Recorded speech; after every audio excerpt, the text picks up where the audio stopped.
Lo tau nggak pembiayaan KPR di Amerika kayak gimana?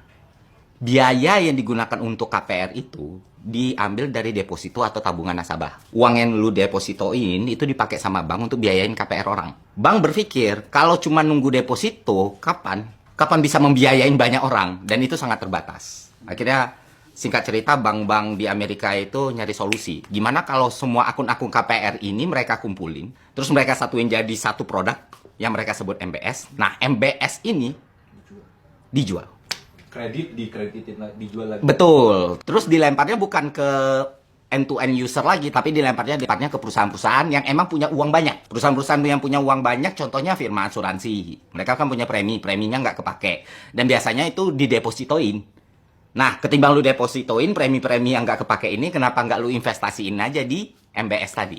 Returnnya lebih tinggi dari deposito. Iyalah. Kalau nggak lebih tinggi ya ngapain? Dan itu laku keras. Satu-satunya masalah dalam siklus ini, mereka kekurangan orang yang mengajukan KPR tersebut. Kenapa? Karena untuk mengajukan KPR di Amerika syaratnya itu lumayan ketat. Lu harus ada batasan penghasilan, lu harus ada background check, lu di rating, lu dinilai skor lu berapa, baru lu bisa ngajuin KPR.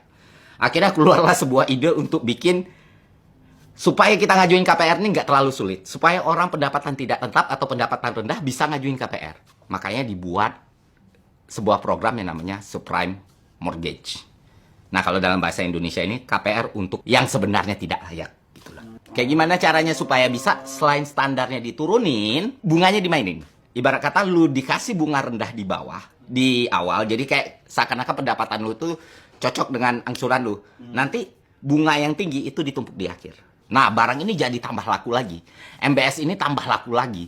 Dan semua perusahaan-perusahaan investasi, company, itu semakin berburu MBS. Nah, perusahaan-perusahaan penilai, rating, itu ngasih triple A gitu untuk produk-produk MBS ini. Dan lebih parah lagi adalah, di antara bundling-bundling MBS ini, ada kredit-kredit atau KPR-KPR yang gagal, katakanlah. Zong, angus, nggak kejual, nggak kepake. Nah, kredit-kredit yang gagal dan nggak kepake ini, itu dikumpulin satu-satu, dijadiin satu bandel lagi. Namanya CDO, Collateralized Debt Obligation. Jadi kelihatan pasar properti itu hidup, growth, and growth. Makin besar, dan rumah makin tinggi, dan bikin orang-orang di Amerika itu ngerasa tidak takut apapun atas segala resikonya. Misalnya yang krediturnya pun, ketika mereka nggak mampu bayar, bank akan kasih mereka kesempatan untuk top up kreditnya. Nih, lu bayar lagi nih. Tahun 2004, suku bunga itu dinaik.